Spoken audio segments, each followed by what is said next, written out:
this is our video on tactical defending. I know it's been a long time since I recorded, but that's mostly because I was a little sick. So hopefully this video will make up for that. And I'll have to say a few things before we start. First thing, these positions that I show you, which are 3 positions I'm going to show you to explain tactical defending, are all set up by me. So it will not be the greatest of positions, but yeah, it was hardware, so I created them. So yeah, let's get started. Okay, so tactical defending. Before I even take a step into this, what is tactical defending? Tactical defending is when a piece is guarded by a bigger threat. To give you in simple words, if a piece sacrifices, kind of like sacrifices, but not as that. I'm not sure exactly how you want to put it, but what I like to put it is that a piece that's being sacrificed, but creating stronger danger as well.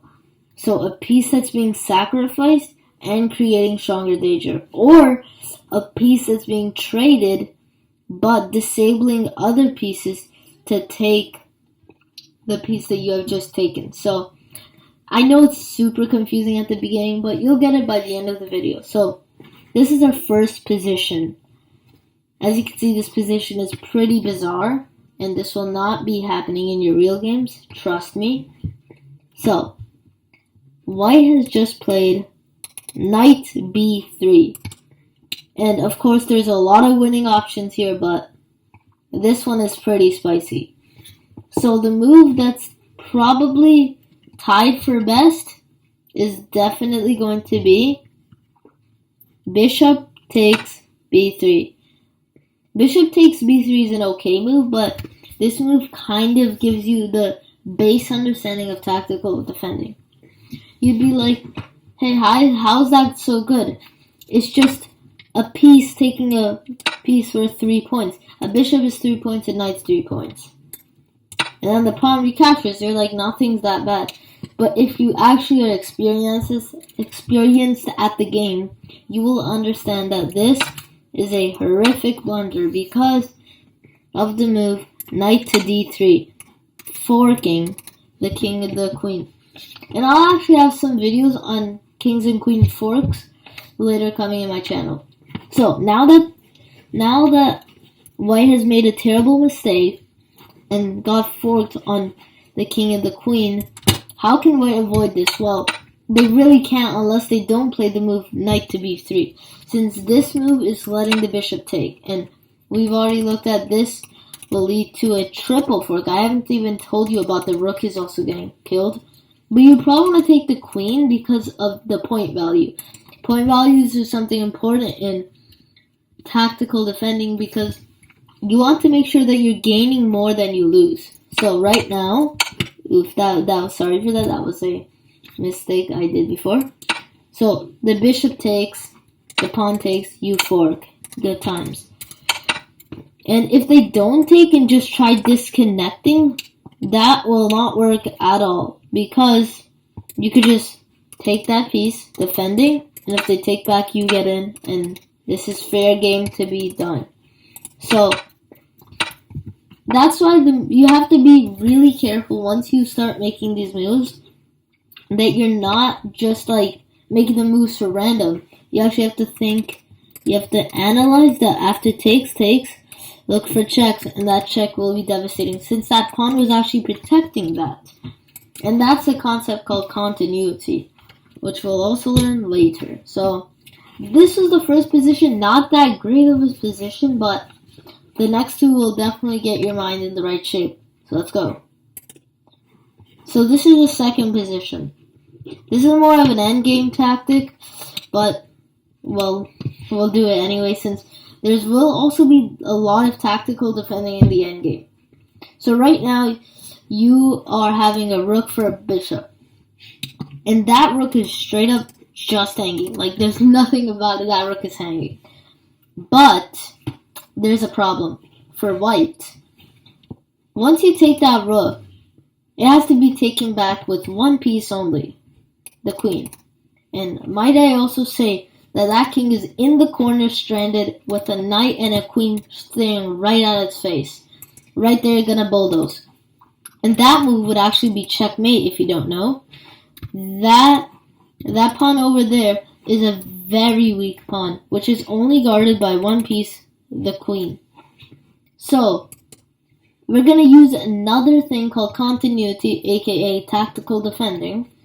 So, this bishop will be allowed to actually take that. And you're going to say, hey, just take. It's all equal. Knight, queen, knight, queen.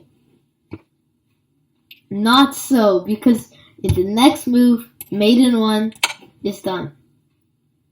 Yes, it happens like that. And that's actually how you blunder a lot.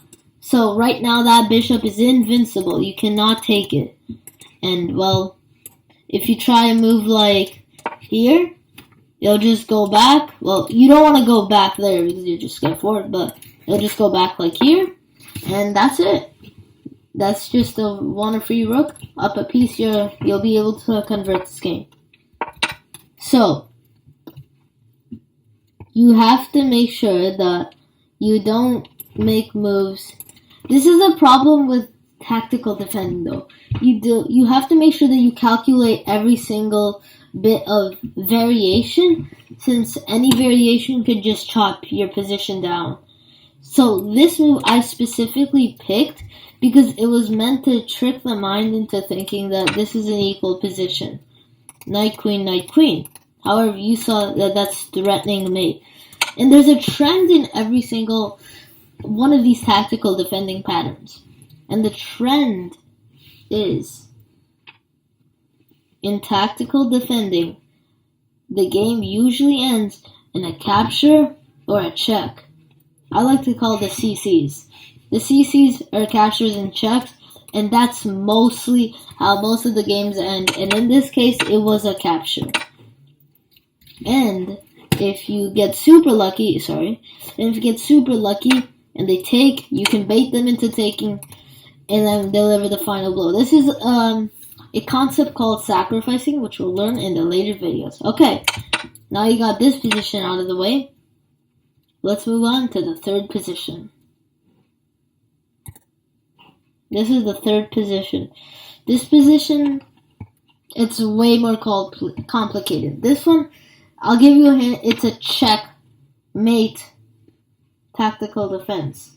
It's a checkmate type of tactical variation. So right now, the knight and the queen, or the knights and the queen, are all swarming the black king here with very little space. As you can see, I'll highlight that. There's very little space. And only 2 pawns. Keep in mind, 2 pawns. And might I also add, you have a double rook. A double rook poking on that f-file. So the first move, well, the first move of many, since there's many moves to win the game, the most flashiest move and explains tactical defending is the move knight g4. And you'd be like, wait, why can't you just take? Well, here's the thing. If you take, you're getting bulldoze first of all. Move like this. Will bulldoze your area. So you don't want to take with the queen, then you just loot the queen since of that second rook. And then after that, you kind of like just hang over here. Normal. And then you go swarming these areas. And you basically can't, like, it's really hard to stop mate. For example, if you go here, you just, like, do this, and it's, like, nothing. The queen is being attacked. You're gonna get the bishop in.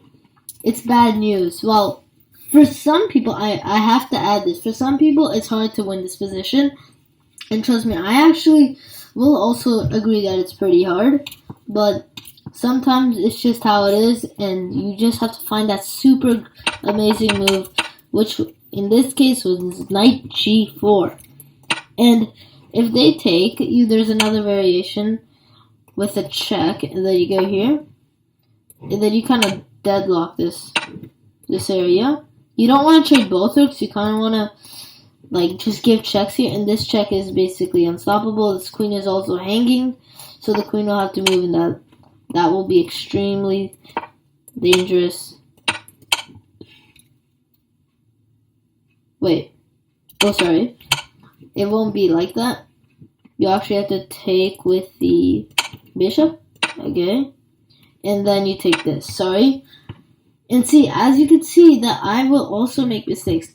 And that's why you have to learn and make sure you memorize. Well, not memorize. You can learn every single variation with your tactical defending, so you don't blunder and basically win the game. So that's a long variation, and I'm pretty sure that this is also fine. It's less towards winning since it's not really like opening up this pawn, which is the most important, and this is still defended. I would not recommend this just because this is just more natural. You just feel better when you play this move because you take away one of the strongest pawns that white has in its position to defend the king.